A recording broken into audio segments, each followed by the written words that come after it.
And if you please join me with the Pledge of Allegiance. I pledge allegiance to the flag of the United States of America and to the republic which stands one nation, under God, indivisible, with liberty and justice for all. Yes, we got a flag, and thank you very much. I appreciate it. I'm glad that we have a flag. FOIA requests have all been out, and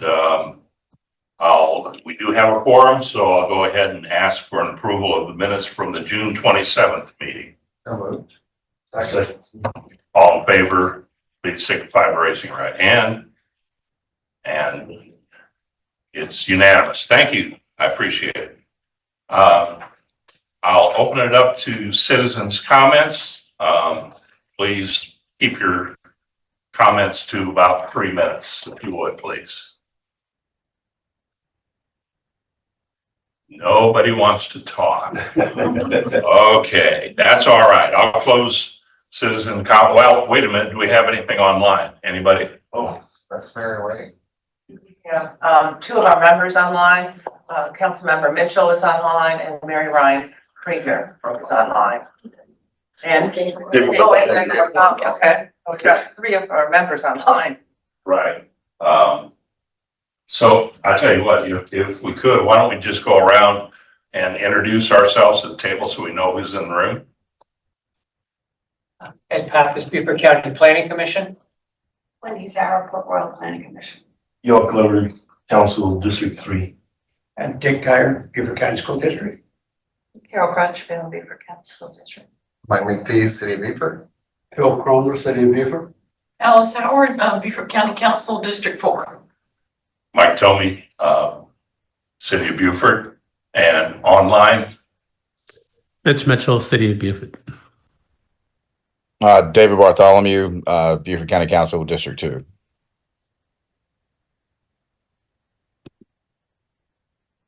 Mary Ryan Krieger, MCAS Beaufort. Thank you. And if we could go through the audience, Kurt, would you mind? Nick Dahlia, City of Beaufort. Christopher Clement, planner with the City of Beaufort. Joseph E. Dunn, Town of Port Royal. Noah Krebs, Town of Port Royal. Michelle Strader with Beaufort County Planning and Zone. Kristen Forbes, Long-Range Planner, Beaufort County. Scott Marshall, City of Beaufort. Rob Merchant, Beaufort County Planning and Zoning. Libby Anderson, Beaufort County Planning and Zoning. Thank you very much. I appreciate it. It's always good to know who's in the room. So I guess without objection, we'll go ahead and move towards new business. I understand that county has some meetings that may need to happen sooner than later. So please, if you need to get up and leave, go ahead and do so. We've got our minutes approved. So I guess we'll hear now from Colonel Gear, who's the chair from Beaufort County School District. And if you wouldn't mind, give us a presentation. I'd be happy to. Right here.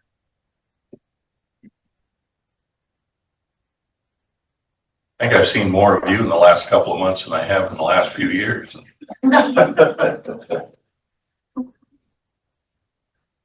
Can imagine 30 years ago, if the county and the city of Bluffton could have sat down and said, how are we going to develop this area?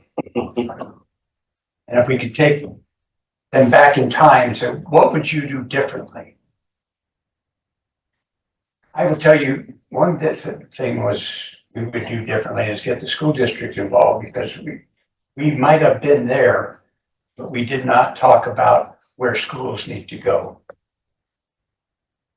And today we have schools that have attendance zones because growth happened in spurts and starts and fits and in different places.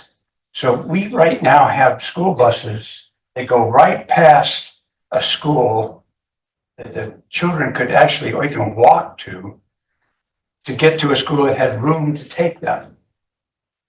And we're going to have to, in the next 3 or 4 years, hopefully when growth is done, and eventually it will be done, reset up these attendance zones. And that's an emotional thing for parents and kids and everything else. That's not going to be fun. No, it never was. So what can we do not to have that happen again north of the Broad? And we're going to have growth. I mean, it's going to happen. There's many of us that would not like to have any more traffic or anything else, but we're going to have more schools. And I want to give you a presentation to show you where we are and where we think we're going to have to go. I've given up this. This is a facilities master plan, and this is our author, Ms. Carol Crutchfield, who does this. And this shows where all our growth is, where our capacity to deal with growth is. And I'm going to kind of go through it, and I've given copies of this to the City Council of Beaufort and Port Royal. I've given a copy of this to each of the county council members. And we have copies for others here in the audience that don't have a copy, would like to have a copy. We'll give it to you. This presentation is also available. Libby sent it out online, and we can give it to you that way. But I'd like to go through it and show you how we track attendance, and so how we anticipate growth. So Carol, could you put the next slide, please? Just to tell you where everybody's at, this is the distribution of students attending schools this school year. And this is what we have. There's a series of these for each school, and this is hiding it there. Beaufort Elementary School. I'm just going to kind of show you, here are the growth of attendance in the past 5 years. What it was, and it's relatively the same. Here's the students that live in the attendance zone, which is different because we have school choice. So, for example, Beaufort Elementary School has a gifted and talented program. And so my 2 grandsons went to Coosaw Elementary, and one of them needed to go, according to the teachers and everything, into the gifted and talented program. Beaufort Elementary also has expanded special education. And those of you that haven't been in schools for a while would probably be surprised to see the types of students that we have that are wheelchair bound, are deaf, are dumb being they can't speak, have learning issues, have emotional issues. All of that is in our schools as well. And some of this, you also see up here, the year building capacity. That's the capacity of the building when it was first put on the ground. And then here's the program capacity. And look at the differences between the building capacity and program capacity. Part of that is some of the programs that we have to have, for example, for the special education. It takes more room, more facilities. Carol, how do you judge that when you do that? So when the architect builds a building, they plan it for X number of students, usually 20 to 24 students in a classroom, typical classroom. However, regulations, example for special ed students, require that there be a 1:8, 1:10, 1:15 ratio, depending on what it is. So now that classroom that could have held 24 students now can only hold maybe 8. So that is the difference in that calculation. And there's other programs that we offer too that have a lower student teacher ratio. But that's really, that becomes our guiding thing. What is that student teacher ratio for that program? Yes. On this chart is the projected students. And Carol's been at this, how long, Carol? For Beaufort County, 25 years. 25 years. So she makes projections based on going to different planning meetings and hearing what's being built and what's being zoned and so on. And so she makes a projection. And this is projections difficult because of choice. Because you have to apply to be in school choice. And that changes from year to year. And of course, also, we have a lot of student velocity, I call it. And that's kids, parents moving into the district, moving out, moving to different schools. That really happens a lot, especially with our Hispanic population. A family will come into Beaufort County, they'll find a trailer in a trailer park to get started and get a job. And then they find something at a little higher cost. So they move around a lot. Here's our transfers in, transfers out. These little dots here are where the students live. And last meeting we had the transportation folks come in and talk about it. I took a look at that as they were showing that, and I took a look at our student population. I said, you know, one of the problems we have with student choice or parents' choice for schools is if you choose to do that, there is no bus service for you. So that means mom and dad or neighbors or whatever take you to school and pick you up after school. And if you've been down Savannah Highway in the morning or the afternoon, you will see the line of cars stretched out there. If you go down by Bridges Charter School, you'll see the line of cars. Well, Bridges, all the charter schools don't have bus service either. And the choice parents don't have bus service. And that causes issues. And right now I'm talking with Riverview Charter School and say, you got to come up with another idea here. And I think that we're trying to have them look at putting a road around the perimeter of their property so they can move around and get off the street.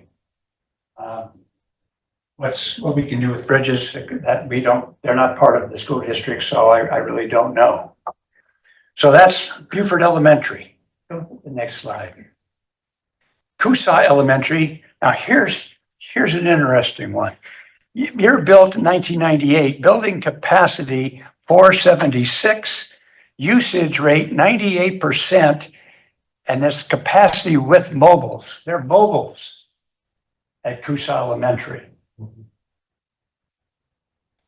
We would, in a perfect world, we would have those kids move to St. Helena Elementary. But that's, again, a attendance zone issue that is a problem, because I'll show you attendance zone for that school, and they are underutilized. But this is our highest rated school academically.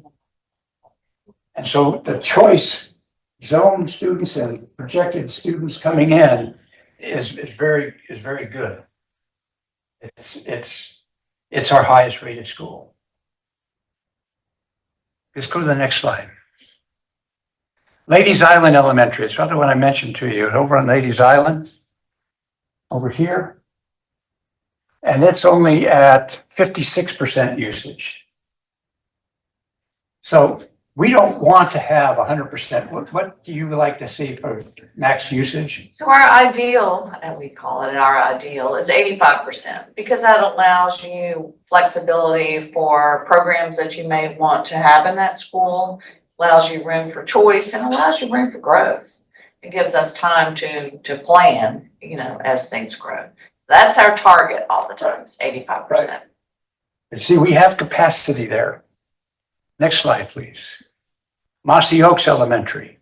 Mossy Oaks is another school that has a large special education component there. And you see they are at 64% usage rate right now. Next slide, please. Port Royal Elementary, that's our oldest school. That's also our smallest school. And it's at 57% usage. Now, if you go to Port Royal, folks, you know what's being built and what's coming online in Port Royal. We expect that number to go up significantly in the next year or two because of what's being built and what's being occupied in Port Royal. But we do have capacity there. Next slide, please. Here's St. Helena Elementary School. We're only at 46% usage. 46% usage. Between the two, there's two buildings there too. Go ahead. The elementary school and the early childhood. Early childhood. So right. Head Start is in a good portion of Right. the early childhood center. Right. But we do have capacity in that building Right. as well, correct? Go to the next slide. Is that capacity inclusive? Yes, so both. Yes, that's Yes. together. Good. Next slide, please. Here's Beaufort Middle School. Beaufort Middle School, 54% usage. Again, Beaufort Middle School is going to pick up the students from Port Royal. So as Port Royal fills up, Beaufort Middle will fill up as well. What did you say Beaufort Middle was? Pardon me? What did you say Beaufort Middle was? The usage, 54%. Oh, and by the way, Beaufort Middle is an arts-oriented school, so they'll get a lot of choice folks to come in that want to participate in the arts.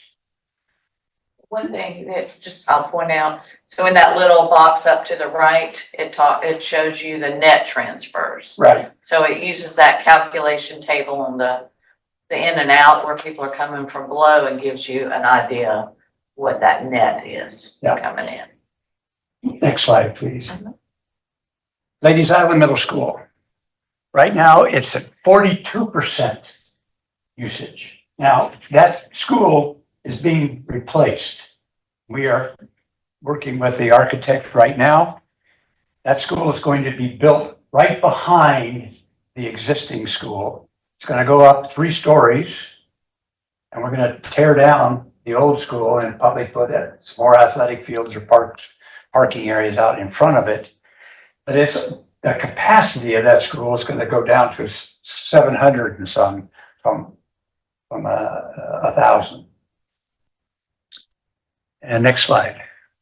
Beaufort High School, 79% usage. We're getting close to where Beaufort High School won't be able to take much more, with 85% being the goal of, and we see enrollment growing there. You look at projected, Carol has it through 28, 29 of what the growth is now. Right now, she's showing it's actually losing student population, but this is a moving target. And when I look at the development and look at the growth, when you see how does growth happen in the county? In the past, it's kind of started with gated communities. And the Nautaw and other gated community islands of Beaufort and so on. As those communities started, they were kind of leading economic indicators because those are people that want services. And then the follow-on folks are the folks that provide services for those folks. So high-end development brings in middle-class development. Next slide. Here's Broad River Elementary School. We're at 61%. And Broad River, if you're not familiar with Broad River Elementary School, it's right down Broad River Road. It's right here. It has one of the highest Hispanic populations. This school has the most student velocity. Students coming and students going because of parents moving and going. Just for your information, Beaufort County has the highest percentage of Hispanic students of any school district in the state of South Carolina. And it's growing. And it's growing. Next slide, please. Joseph Shanklin is right near Laurel Bay. Laurel Bay is right there. Shanklin Elementary. You can see where the kids come from, so they're all pretty much in the area. They're at 81% usage. So they're getting pretty close. Okay, next slide. Robert Smalls Leadership Academy. 95% usage. When they were in the old school, they were in the 70% usage because we downsized that as well. And now we're running out of room. So what's the philosophy of downsizing? Pardon me? So what's the philosophy of downsizing it? You're doing that at Lays Island too, right? Yeah, one is cost. It's more expensive. Second is footprint. And the third was Projection. right. Basically, we see, it's a K-8 school. So we have capacity in Broad River Elementary and Shanklin Elementary, which are within 5 miles of Robert Smalls. So we thought we're going to start having students go to those two schools. That's the elementary school, and then they feed into the middle school. So we can. That's the nice thing about K-8 is you have a little more flexibility as kids come in from elementary schools into the middle school. You could always expand the middle school if you have to, and send out kids to the elementary schools and then bring them back in. So is the capacity of, highest capacity of Robert Small a factor of growth in the area, or is it a factor of school choice? A lot of it is school choice. You see what transfers in, net transfers actually were less than we had there. So I'm not sure. And most of what's transferring out are going to, about 100 of those are going to River View charter, right? Yeah, Because we count that because they are our charter school. Yeah. Right. right. But they live in that area. Next slide. Here's Battery Creek High School. Battery Creek High School is only at 55% usage. So we have room to grow there. Question about all the apartments being built on 170 on both sides. Right. Do those apartment complexes, and this may be a question for the planners, will they have children that will be elementary school age, or not? Do we have any idea? I'll tell you, we know that we're getting kids for those. I go right by Garden Oaks apartments every day off Salem Road. And I see kids standing out there waiting for the bus, and same with Laurel or Salem Bay. yeah. So they're going to Robert Small. Yes. Yeah. No, I think they actually go to Salem Road ones, I think actually go to Beaufort Out. Okay. Yeah. Some do, some But don't. the ones right there on Yeah. 170 near Robert Smalls actually haven't produced too many students yet. Yeah. Yeah. Correct. Battery Creek is at 55. We have room. We're thinking about doing some things with adult education there eventually. Next slide. Whale Branch. Look at the Whale Branch. 57% elementary school. We don't know what's going to happen at Whale Branch. we've had developers come to talk to us about putting in a huge subdivision on all three sides, north, west, and south side of the existing Will Branch High School campus. And it's a large subdivision. And they're still working out with the county as to zoning and so on out there. But if you really take a Zoom flight or a map, look at the maps, and you look at areas for development north of Shanklin Road, there's a lot of land there. And I know there's a lot of folks that don't want more development out there, but it's probably going to happen. Next slide. Will Branch Middle School, 55% usage. We have capacity there. Next slide. Will Branch Early College High School. This is only at 66%. Again, we have capacity there. So north of the Broad, we have capacity. Next slide. So the reason I'm saying this is I think for the next 5 to 10 years, we're going to be fine as far as capacity for kids coming in. After that, I think we're going to have to grow. Now, we grow with referendums.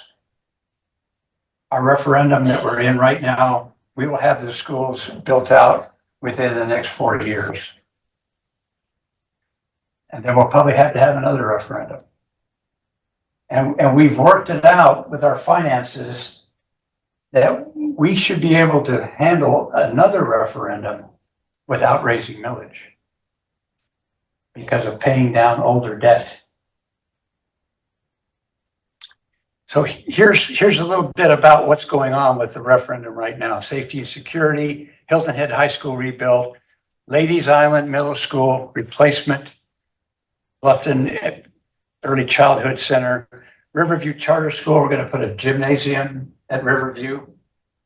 Career and technical education. We are expanding career and technical education. Beaufort High will get a separate building. And that separate building is going to have, I've been told, construction, trades, and so on. That's going to be able to help with our labor shortage that we have in the county. Is that an additional building on the campus site? It's on the campus itself. Okay. There's also renovations that are happening within the building itself. Yeah. To create sort of better use of spaces to enhance some of the career and tech programs. And I think firefighting is the other big program Firefighting. that's going out Right. into the new addition. So Right. that's under design right now. HVAC replacements, of course, we've done that. Improvement to one of the big things on this is safety and security. And we are putting camera systems. The previous referendum, we put cameras inside the schools, inside the hallways and so on. This referendum, we're putting them out in the parking lots and around the outside of the school.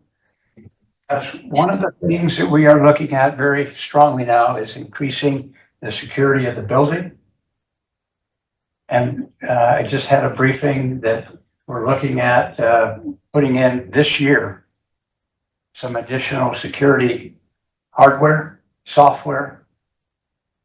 And this is going to cost us a lot of money, but it's something that our community is demanding, that we increase security at the schools. Go ahead, Bill. One of the greatest costs for maintenance, and I'm assuming that that's where you're placing roof replacement and maintenance. Roof replacement, a lot of the roof replacement we use with our 8% money borrowing that we do every year. Oh, This year, we're gonna use $30 million in 8% capital improvements. And a lot of that goes to roofs and air conditioning. With your security cameras and all that, are those gonna be monitored? Yeah, there's a couple different, companies that are coming out with some programs. One's called, Zero Eyes. And Zero Eyes uses the cameras with AI to detect weapons. And how he does it, I don't know, but if you take a weapon out of your car, it's gonna notice it. But supposedly, if the law enforcement person has a holster, it'll ignore that law enforcement person.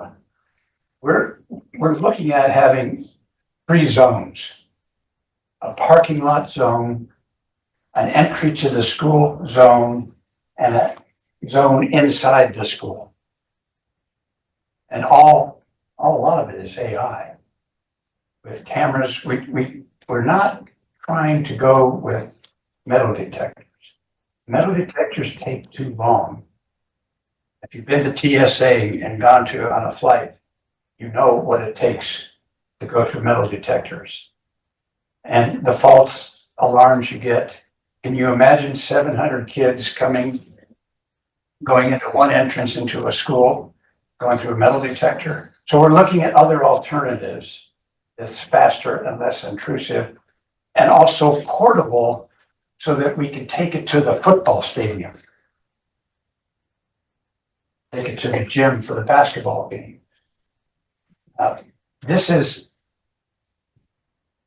We think that it's going to be a multi-million-dollar cost, and additional security staff as well.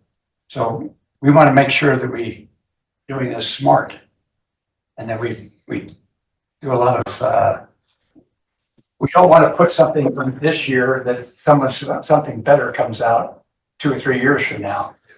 So we got to get something going pretty quick. Next slide. Let's throw this out. Somebody got robbed the other day at his place of business, and he has cameras, but they were able to jam his cameras. Yeah.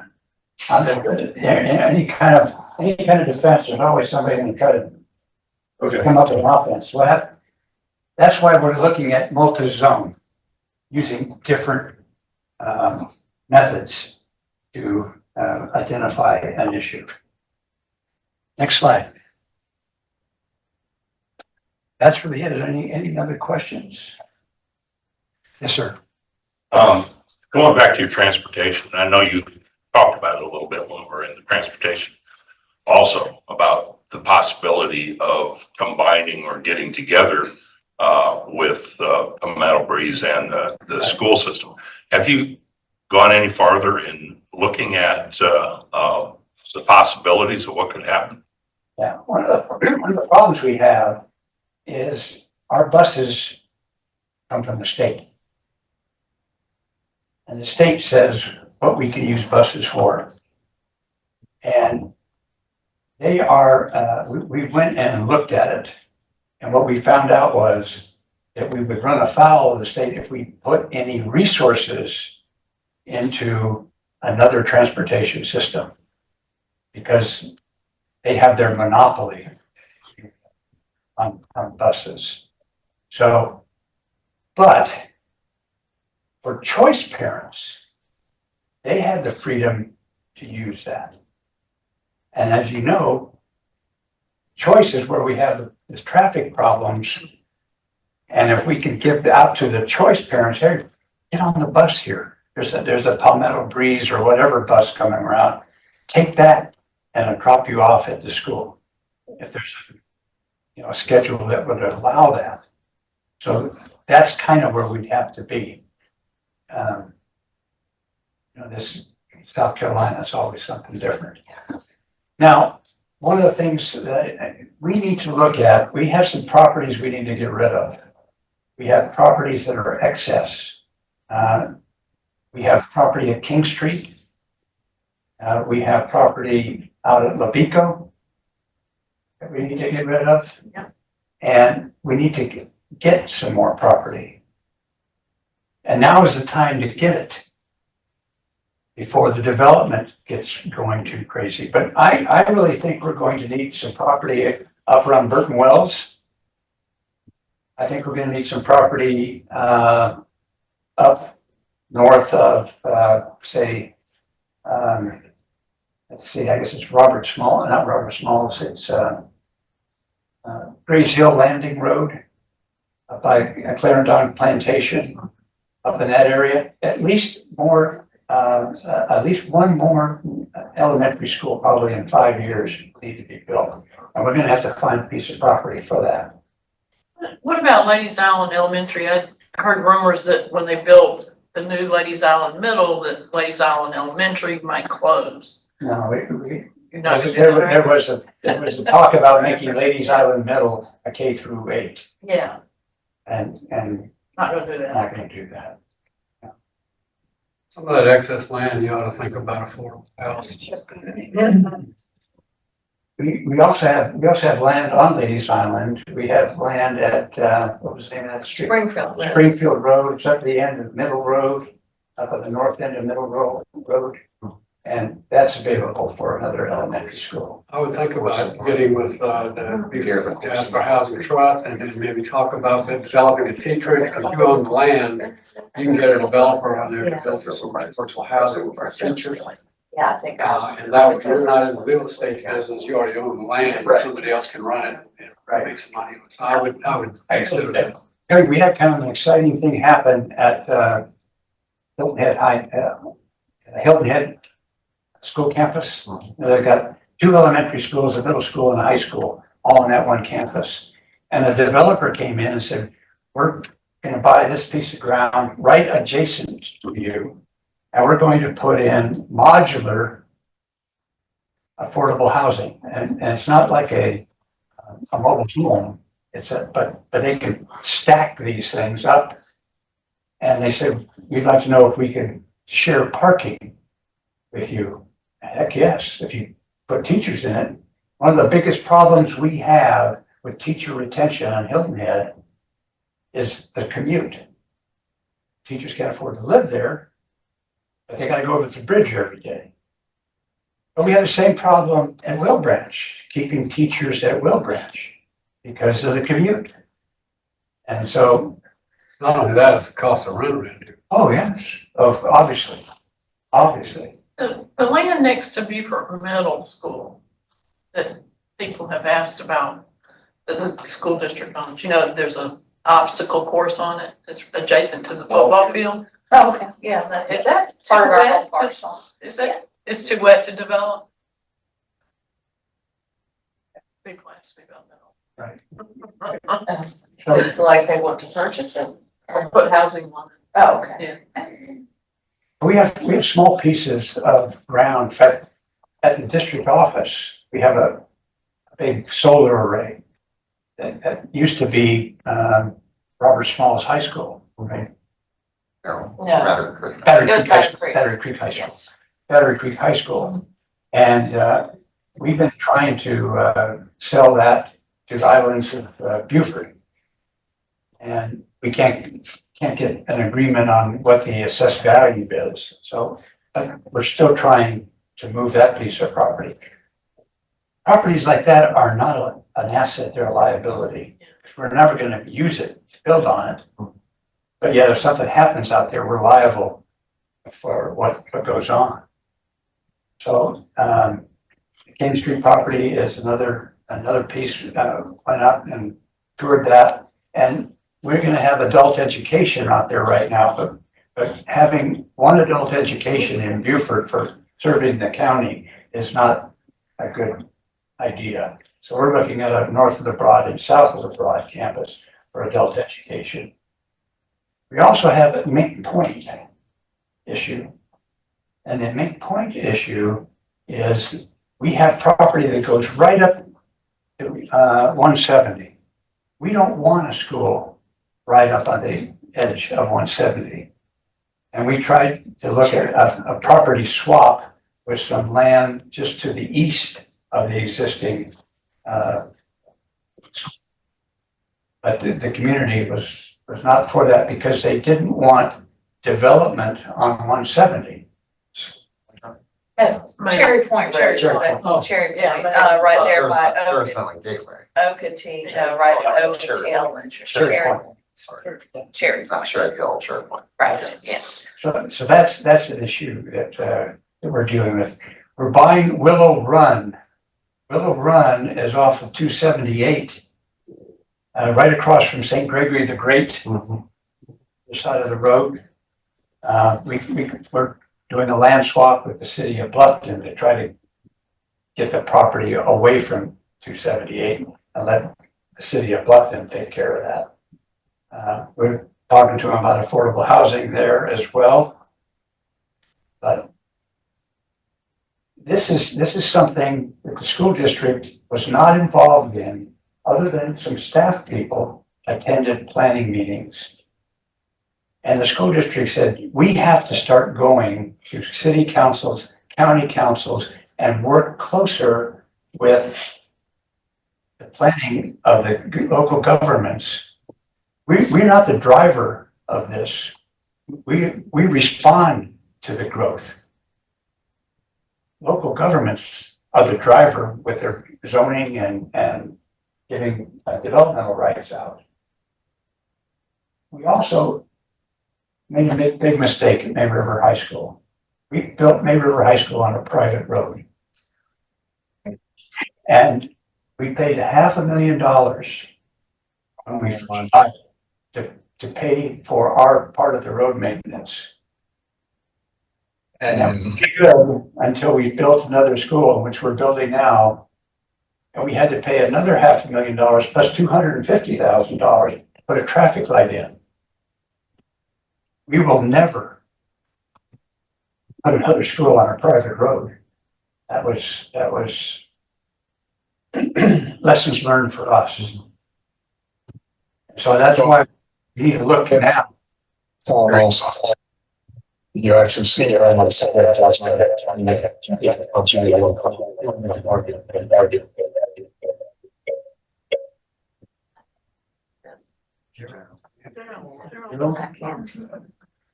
Yeah. It's down below too. It's got two of them. He's got two. It doesn't realize that. Oh, yeah. Might be able to do. Okay. It did, but the text didn't. It's going to I've not seen that. That's it. But just say something to Carl Guy. Dawson just left. So he hears you. Can we hear you?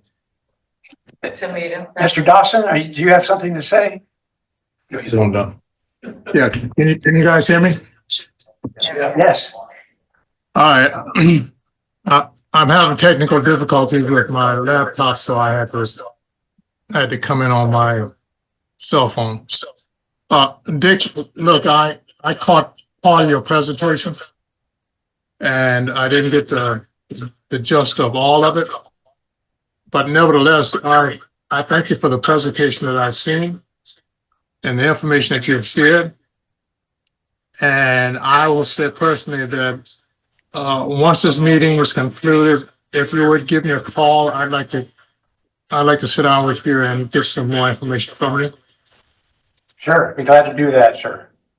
All right, thank you, sir. One other thing I didn't mention is Green Space has given us, we're going to give the county some land right next to Ladies Island Middle School. And the county's going to give it to us to maintain. Wonderful piece of property that we're going to be able to use for student projects and hopefully some community projects as well. Maybe a farmer's market, for example. And David Bartholomew has been leading that effort for us, and we're very appreciative of that. But that's the kind of partnerships that the school districts wants more of.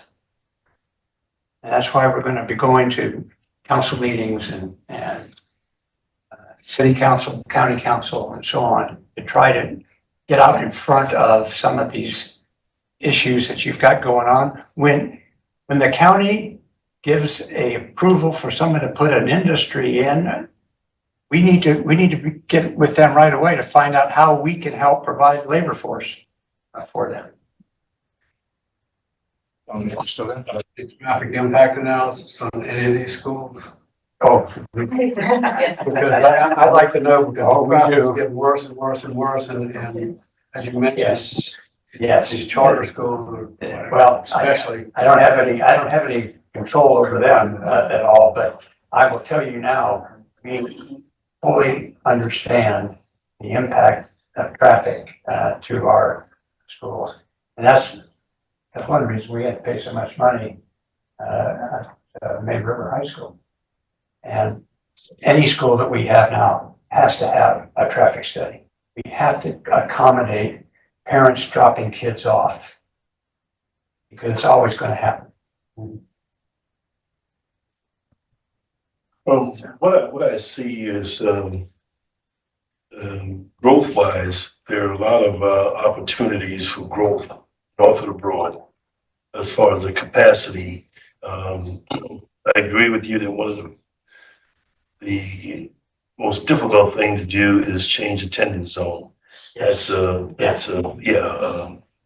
But south of the Broad is probably where you have more of your problems as far as growth. Horrible. Okay, so I think planning ahead for Beaufort, or the north of the Broad, I think this is probably a good time to really look at where you want to place schools and where you anticipate growth. Even if you bought the land And not build on it. and not build on it, Exactly. right? That's what we're doing with Willow Run right now. Yeah, We have the opportunity to purchase it now. Maybe it won't happen. You know, in 2019, the district hired a world-class demographer to come out and tell us what the growth was going to be. You know what they told us in 2019? They said in 2021, growth in Bluffton will be finished. We spent $70,000, $80,000. you didn't get your money back? Didn't get our money back. No. So my question, north of the Broad, we have 1, 2, 3 high schools. Yes, 3 high schools. You anticipate a 4th one? I don't think we'll need a 4th one. You know, that the nice thing about high schools is what we've seen is we don't see that many older parents moving in with high school kids. Mhm. What we see is young families moving in with young kids. And so we start basically growing them up, and we got 12 years from kindergarten Sure. to get them ready to go. And at the high schools currently, I know Beaufort High is probably gonna be maxed out as far as land. They only have 40 acres or so. Right, right. Yeah, but you got Battery Creek Battery Creek has land, Yeah. and then Whale Branch also has land? Yes, Okay, Yes. okay, yes. okay. I would say expansions could happen At the high at school, the high school level. campus, except for Beaufort High. Well, we're adding on now with the Career and Tech Center. So that will actually add capacity once that opens, Right. because those are classrooms. So Yeah, that would yeah, add, you're right, so limited, that helps be able to Yeah, accommodate more students. And with some of the renovations inside, we'll have to see how that kind of falls out in their capacity as well. okay. Sure. I'm glad to hear that you're getting some vocational training aspects brought into Beaufort High School. I think sociologically and society-wise, we're seeing a really major shift towards that end. And I can tell you from having relatives that have gone and gotten into some of those construction fields, they're making much more money than they would if they were On college. an architect or whatever. And but I see that as a shift. Now, when I was an architect working with the federal government on different projects, there was a lot of technical aspects brought into some of the incarceration centers. But what we were able to do is go to the community and bring in people from the community that would actually teach many of those courses. And the space that we designed was flexible to be able to accommodate different programs at different times because things change. Right.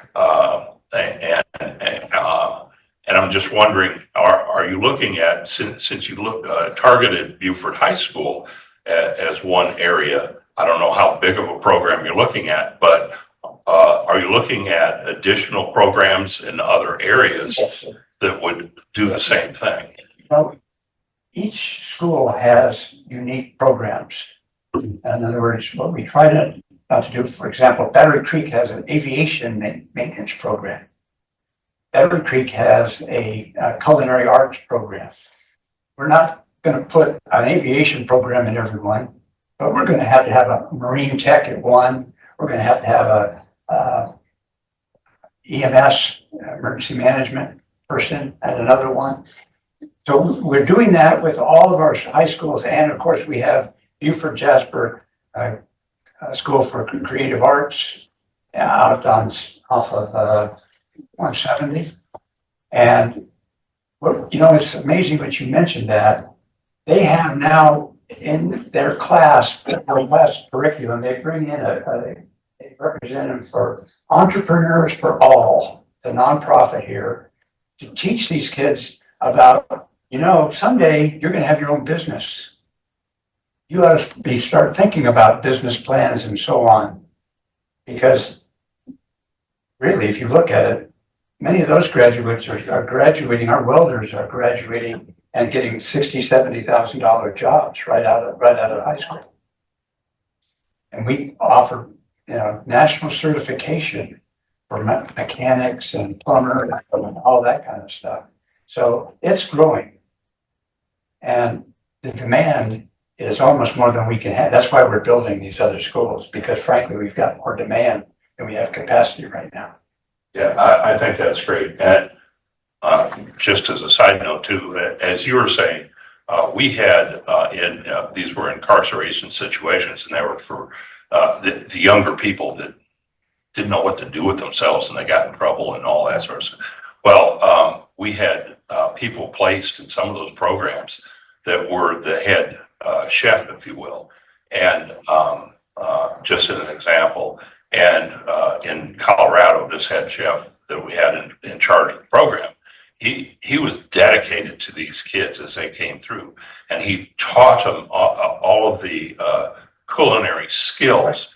But then he went one step farther because he was in touch with the community across the country, and he would actually place these kids when they were getting ready to get out. I see the same thing happening in schools. And that's what. They would actually place these kids, and they would be becoming successful in something that they learned there. And we have an extensive tremendous partnership with TCL. Mm-hmm. And we get dual enrollment, and we have kids that have a trade and an associate degree when they graduate, which is free. And the Tides and other systems that we've got going out there, we are expanding that a great deal. That's great. I'd say our instructional team, career and technical education, Karen Gilbert, she's done an amazing job working with community business partners and doing a lot of exactly what you're saying. Yeah. Determining where the needs are, what the business community is seeing as growth areas, and trying to strategically place those programs so that kids have access to those. So if you're attending Beaufort High, but you want welding, there's an opportunity to be able to take welding and be able to get there to do that. So that's part of that whole choice program. So I think we've come a really long way in the past 5 years with career and tech. And then, like you were saying, sort of building the box of any kind of program.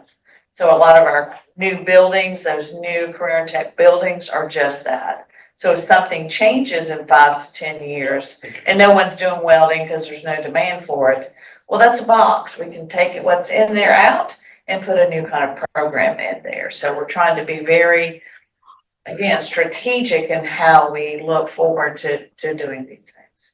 I think they changed too, because when I was in high school, they got rid of shop because Right. of liability. Surprised it's coming back. I'm glad it is because I know the construction trades need people and I can't find them. Right. So, I want to go back to a question Mr. McPhee asked earlier about downsizing. So as you downsize your schools, particularly your middle schools, are you leaving room for expansion on that site? That is part of the plans. Okay. In fact, that's what we did at May River High School. Is we had a plan to add another wing. Okay. And so we added another wing to it. Now we're having to expand the dining facility. Okay. And Ladies Island Middle is being designed that way as Yeah, well. exactly. So it's being designed for the, 700 students, but it will have the ability to be able to add on, and that's going into the planning now, adding on actually various pieces of it. We were able to put that extension on May River High School in 18 months. Okay. Because we had the planning already done. Will May River be the largest high school now? Yes. Yes. How many? physically. Right now, there are about 1,750 students. Okay. Yeah. It looks physically. It's not. And physically, it's big. Yes. Right. Hey, Bob, appreciate it. Thank you very much, Colonel. Appreciate the time. Appreciate it. Hey, this is Mitch Mitchell. I have a question. Yes, sir.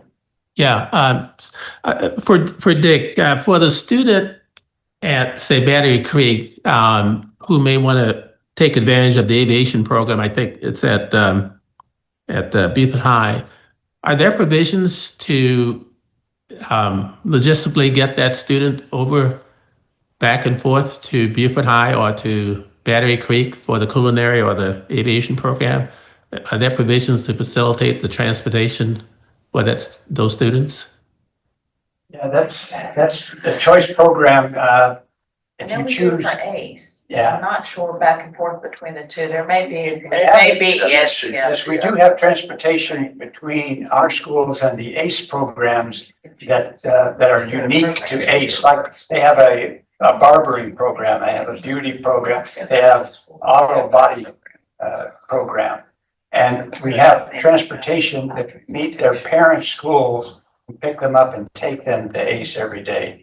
We do not currently have something, for example, if you wanted to go aviation technology at Battery Creek and you are in Beaufort High, we don't have a cross transportation system for those few students that might choose that. It kind of becomes up to the parents to get them over there. Does that answer your question, sir? Yes, thank you. Thanks, Dave. Again, thank you, Colonel. There's a lot of aspects of this education that, I don't know, we probably want to have you come back again in the future and talk a little bit more about how you're progressing in some of the directions that we're actually going. I think that each of our planning commissions, I've been trying to get something set up where we would start to generate the 5-year plan about what's going on with properties that have already been approved or that are being approved or they're in construction that are coming online. Trying to get a comprehensive document off of the broad so that we could all see what was going on on GIS basis. It sounds to me like that would be very helpful to y'all at the same time too. So I would again like to see if we can't get that implemented somehow and put forward onto a GIS. Okay, were there any public comments? Before you go any further, Ms. Howell, if I'm speaking out of turn, stop me. Okay. We talk about property. You have property, we have property. Are we looking at each other's property to see what may be Yes, something? Yes, we do. So you are doing that? we want to, because frankly, it's really a lot easier to have an intergovernmental property swap than it is to sell it on, on a real estate market. Because we have restrictions put on us by the state that say if we have property, we have to give it to a charter school or somebody, or offer it to a governmental agency. So that's a lot easier than trying to go out. The Levico property we've talked I know you're about talking about that, Yeah. but to expand the library. we need to look at I like what we have and Yeah. what you have, and Yes. we're talking about affordable homes. Yeah. There's really decent property you have that we can put affordable homes on, and there may be some property that you can build on that we have. I don't know all the properties we have and stuff. I got a list, but Yeah, Hank Edmondson has come up with a more comprehensive list than we've had in years. Okay. But we need to look at that, I think. Yeah, in the back of our manual here, we have every piece of property, where they're at, the PIN number for them and so on. And we make sure that everybody can see that, and we're open for business. Just give me a call.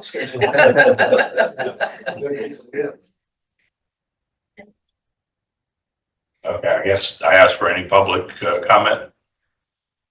Seeing none, we'll go ahead and move on. Talk about next month. Is there interest in any of the topics, or do we want to add a topic? Liv, you have- I have, if you'd like to, John Robinson and Tallulah Trice representing animal control, coming to update you all on the changes to the county animal control ordinance. So they're on board if you'd like to go that route. Okay. Any other suggestions?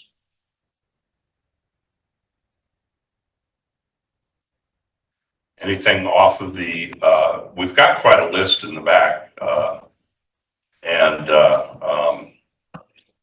even though some of these items may have kind of filtered off in terms of